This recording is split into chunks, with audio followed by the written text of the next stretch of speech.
पिलामाने समस्त को शुभ सकाळ। आज आम तुम साहित्य बईर पद्य विभागर जन्मभूमि विषयटी पढ़ा। जन्मभूमि कविताटी पढ़ा पूर्वर तार कवि परिचय और पृष्ठभूमि संपर्क में जानिबा। जन्मभूमि कविताटीर कवि हेउछंती पद्मचरण पट्टनायक। से 1885 मसीह जन्मग्रहण करी 1956 मसीह देहत्याग करथिले। ओडिया साहित्य रे पद्मचरण पट्टनायक जड़े जनाशुना नाम। पद्मचरण पट्टनायक जड़े जातीयवादी कवि थिले। तांकर कवितारे जातीय प्रीति, देशात्मबोध और मानव प्रीति प्रतिफलित होता है। पद्म पाखुड़ा, सूर्यमुखी, आशामंजरी और गोलाप गछ प्रभृति तांकर कविता ग्रंथ व्यतीत महात्मा गांधी, फकीरमोहन और नेपोलियन प्रभृति केतेक जीवनी पुस्तक मध्य से रचना करथिले। वर्तमान आमे एही कविताटीर पृष्ठभूमि संपर्क में जानिबा। प्रत्येक मनीष पई अति प्रिय हेउची तार जन्मभूमि। जन्मभूमिर सुख और स्मृति समस्त को आनंद देइथाय।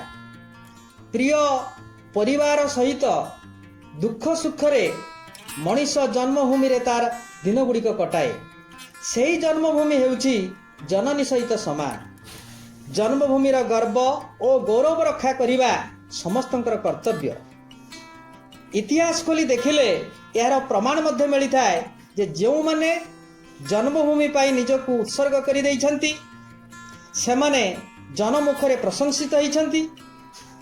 सेमाने धन्य हेबा सहित सेमानंक पितामाता मध्य एवं जन्मस्थान मध्य धन्य। वर्तमान मु एई कविताटी को पढ़ी। तमे माने समस्ते देख। जे देशे जन्मिछि मुहि अछि जेउ देशे, जे देशर वायु बहे निश्वासे प्रश्वासे, जे देशर रवि ताप किरण भितरे तृष्णा मेंटे, जे देशर स्निग्ध स्वच्छ जले, जार फल शस्य करे जीवन धारण, जार बक्षे सदा सुखे करे विचरण, सेही मोर जन्मभूमि जननी समान, धरा तले काहीं अछि ता समान स्थान, जे देशे अछंती मोर प्रिय परिवार, दयामय पिता पुणी जननी महर, स्नेहर पितुला भाई भौणी सकले, सभंती फुटिला फूल परी मोर घरे, जे देशे खेलर साथी प्रिय बंधुगण, साजी रहिछंती जने नंदन कानन, सेही मोर जन्मभूमि जननी समान, धरा तले काहीं अछि ता समान स्थान, जे देशर गिरी नदी केते शोभा धरे, खणी मध्ये सभे मणि मुकुता सागरे, असंख्य नक्षत्र सभे सुनील आकाशे, नव जल धर संगे सौदामिनी भासे, जे देश कानने सभे केते तरा फूल, कल कंठे गाए गीत विहंगम कूल, सेही मोर जन्मभूमि जननी समान, धरा तले काहीं अछि ता समान स्थान, जार अन्न जल खाई शरीर जीवित, जहा नामे धरा तले हुए परिचित, जार गौरवे केते सुखर हृदय, जार पतने हुए पतन निश्चय, दूर देशे थाई जाकू करिले स्मरण, घांटी हुए मन दुखे धुरई नयन, ताहा लागी शरीरर रक्त बिंदु दान, जे न करे कृतज्ञ से पशुर समान, खोली देख इतिहास केते महावीर, स्वदेश मंगले देई अछंती शरीर, निज सुख शांति घर परिवार भूली, द्वारे द्वारे बुली छंती घेनी भिक्षा झुली, मुंड झाल गोड़े मारी लोकंक मंगले, लेखी जाई छंती नाम अक्षय अक्षरे, काले काले लोक मुख घोषे तांको नाम, धन्य तांको पिता माता धन्य जन्म स्थान। वर्तमान मु उक्त कविताटी को स्वरचित भाव रे गाइबी। तमे माने समस्ते मो सहित गाइबाकू चेष्टा कर। जे देशे जन्मिछि मुहि अछि जेहु देशे, जे देशर वायु बहे निश्वासे प्रश्वासे, जे देशर रवि ताप किरण भितरे तृष्णा मेंटे, जे देशर स्निग्ध स्वच्छ जले, जार फल शस्य करे जीवन धारण, जार बखे सदा सुखे करे विचरण, सेही मोर जन्मभूमि जननी समान, धरा तले काहीं अछि ता समान स्थान, जे देशे अछंती मोर प्रिय परिवार, दयामय पिता पुणी जननी महर, स्नेहर पितुला भाई भौणी सकल,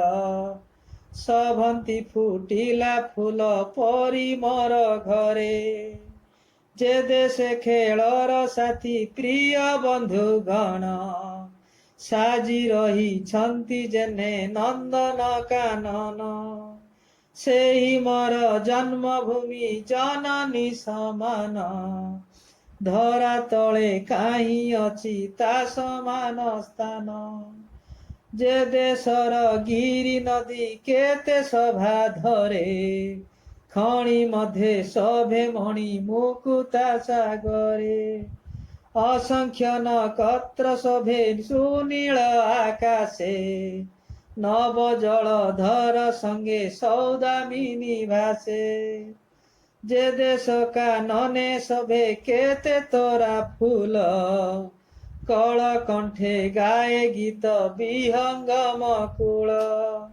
सेही मोर जन्मभूमि जननी समान, धरा तले काहीं अछि ता समान स्थान, जार अन्न जल खाई शरीर जीवित, जाहा नामे धरा तले हुए परिचित, जाहार गौरवे केते सुखर उदय, जाहार पतने हुए पतन निश्चय, दूर देशे थाई जाकू करिले स्मरण, घांटी हुए मन दुखे झुरई नयन, ताहा लागी शरीरर रक्त बिंदु दान, जे न करे कृतघ्न से पशुर समान, खोली देख इतिहास केते महावीर,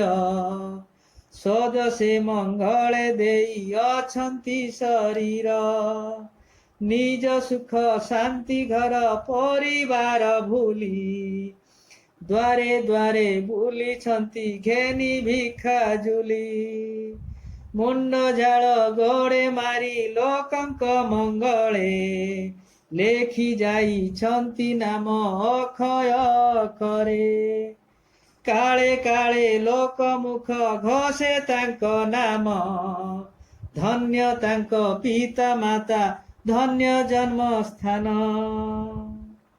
एहीपरि स्वरे तुमे माने गाइबा पई अभ्यास करिवो। आजि पई एतिकी।